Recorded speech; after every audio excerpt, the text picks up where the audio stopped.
எல்லாரும் எப்படி இருக்கீங்க? நல்லா இருக்கீங்களா? இன்னைக்கு வந்து பார்த்தீங்கன்னா ரொம்ப வந்து டேஸ்டான நல்ல முறுமுறுப்பான தீபாவளி ஸ்பெஷலான முறுக்கு தான் செஞ்சுருக்கேன். முறுக்கு பார்த்தீங்கன்னா நிறைய வெரைட்டியான முறுக்கு இருக்குது. நான் இப்போதைக்கு பார்த்தீங்கன்னா ஒரு முறுக்காக நான் வந்து வீடியோ வந்து அப்லோட் பண்ணுறேன். மறக்காமல் வந்து வீடியோவை ஸ்கிப் பண்ணாமல் ஃபுல்லாக ரொம்ப வந்து சூப்பராக இருக்குங்க. மறக்காமல் ட்ரை பண்ணி பாருங்கள். முறுக்குக்கு நான் கேரண்டிங்க, அந்த அளவுக்கு வந்து டேஸ்ட்டாக இருக்கும். ஒரு தடவை நீங்கள் நான் செய்கிற மாதிரி நீங்கள் முறுக்கு நீங்கள் செஞ்சு பாருங்கள். வீட்டில் எல்லாரும் பார்த்தீங்கன்னா அடிக்கடி இப்படி தான் சேசும். இப்போல்லாம் பார்த்தீங்கன்னா குட்டீஸ்களுக்கு ஸ்கூல் கொடுத்து விடுறதுக்கு ஸ்நாக்ஸ் நம்ம யோசிப்போம். ஸோ இந்த மாதிரி நீங்கள் முறுக்கு செஞ்சு நீங்கள் ஸ்டோர் பண்ணி வச்சிட்டிங்கன்னா குட்டீஸ் எப்போல்லாம் கேட்குறாங்களோ கொடுக்க நம்மளுக்கு ரொம்ப ஈஸியாக இருக்கும். ஓகே ஃப்ரெண்ட்ஸ், இப்போ வாங்க நம்ம ஈஸியான நல்ல முறுமுறுப்பான முறுக்கு எப்படி செய்யலாம்னு சொல்லிட்டு பார்க்கலாமா? அதுக்கு முன்னாடி மறக்காமல் நம்ம ஜேஜே ஃபேமிலி சேனலை சப்ஸ்கிரைப் பண்ணிவிட்டு பெல் ஐகானை கிளிக் பண்ணிவிட்டு ஆள்னு கொடுத்துக்கோங்க. இப்போ வாங்க ஃப்ரெண்ட்ஸ், வீடியோக்குள்ளே போகலாம். ஃபஸ்ட்டு ஒரு கடாயில் அரை கப்பு வந்து உளுந்து சேர்த்துக்கிட்டேன். நல்லா லோ ஃப்ளேமில் வச்சு பொறுமையாக வறுத்துக்கோங்க. கலர் வந்து மாறக்கூடாது, ஆனால் உளுந்து வந்து வறுபட்டுருக்கணும். அந்த உளுந்து வறுபட்ட உடனே நல்லா வாசம் வரும். நீங்கள் கைட்டு எடுத்து பார்த்தீங்கன்னா தெரியும், நம்மளுக்கு நல்லா சூடு பொறுக்கிற அளவுக்கு இருக்கும். இப்போ இந்த ஸ்டேஜில் 1/4 கப்பு வந்து பொட்டுக்கடலை சேர்த்துக்கிட்டேன். அவ்வளோதான், ஸ்டவ் ஆஃப் பண்ணிடணும்.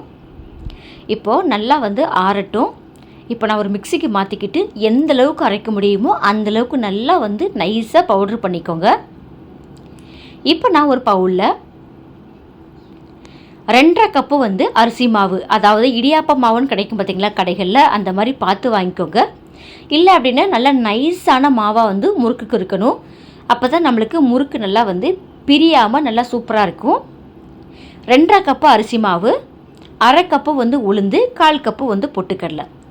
இப்போ இது எல்லாமே நான் வந்து சேர்த்துட்டு நம்ம அரைச்சோம் பார்த்திங்களா, அதை நல்லா வந்து சளிச்சு எடுத்துக்கிட்டேன். பாருங்கள், இந்த மாதிரி கொஞ்சம் திப்பியாக இருக்குது, அதெல்லாம் தேவையில்லை. இப்போ இது கூட ஒரு அரை ஸ்பூன் வந்து ஓமம் வந்து நான் வந்து கசக்கி சேர்த்துக்கிட்டேன். கருப்பு எள்ளு இருந்தால் கருப்பு எள்ளு வந்து சேர்த்துக்கோங்க. என்கிட்ட வந்து கருப்பு எள்ளு இல்லை, ஸோ அதனால் வெள்ளை எள்ளு சேர்த்துக்கிட்டேன். ஓமம் வந்து கண்டிப்பாக சேர்க்கணுன்னு அவசியம் இல்லை. இதுக்கு பதிலாக நீங்கள் ஜீரகம் கூட சேர்த்துக்கோங்க. எனக்கு வந்து இந்த ஓமம் ஃப்ளேவர் வந்து பிடிக்கும், அதனால் வந்து சேர்த்துருக்கேன். இப்போ இது கூட கரெக்டாக 1.5 ஸ்பூன் அளவுக்கு பட்டர் வந்து சேர்த்துக்கிட்டேன். நல்லா பெரிய ஸ்பூனால் 1.5 ஸ்பூன் பட்டர். முறுக்குக்கு தேவையான அளவு உப்பு சேர்த்து நல்லா இந்த மாதிரி கலந்து கொடுத்துக்கோங்க. உப்பு வந்து எப்படி செக் பண்ணணும் அப்படின்னா, நல்லா பிசைஞ்சிட்டு இப்போ லைட்டாக நீங்கள் எடுத்து நீங்கள் டேஸ்ட் பண்ணி பாருங்கள். உப்பு லைட்டாக நம்மளுக்கு கரிக்கிற மாதிரி இருக்கணும். லைட்டாக நீங்கள் கொழுக்கட்டை மாதிரி பிரித்து பார்த்தீங்கன்னா லைட்டாக பிடிக்க வரணும். இதான் வந்து கரெக்டான பக்குவம். இப்போது நம்ம முறுக்கு மாவு பிசையலாமா? நார்மலாக பார்த்திங்கன்னா நம்ம தண்ணி சேர்த்தே நம்ம வந்து பிசையலாம். ஆனால் எக்ஸ்ட்ரா டேஸ்ட்டு கொடுக்கறதுக்காக இந்த மாதிரி தேங்காய் பால் சேர்த்து நீங்கள் பிசைஞ்சு பாருங்கள். முறுக்கு வேறு லெவலில் இருக்கும்.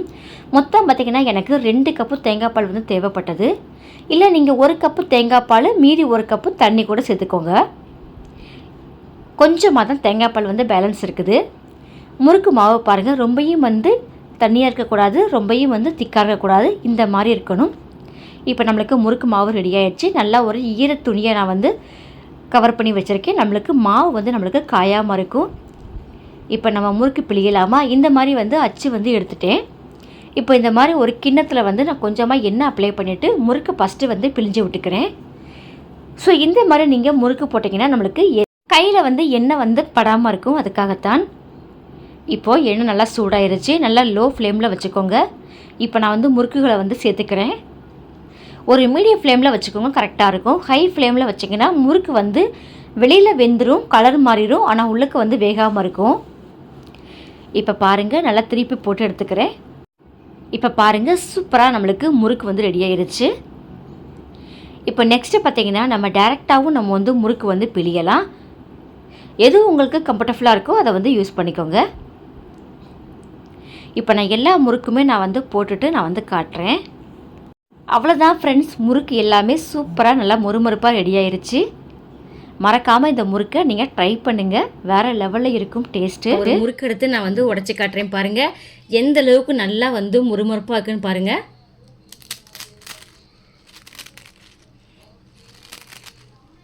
பார்த்தீங்களா, நல்ல மொறுன்னு இருக்கும் இந்த முறுக்கு, ரொம்ப வந்து டேஸ்ட்டாகவும் இருக்கும்.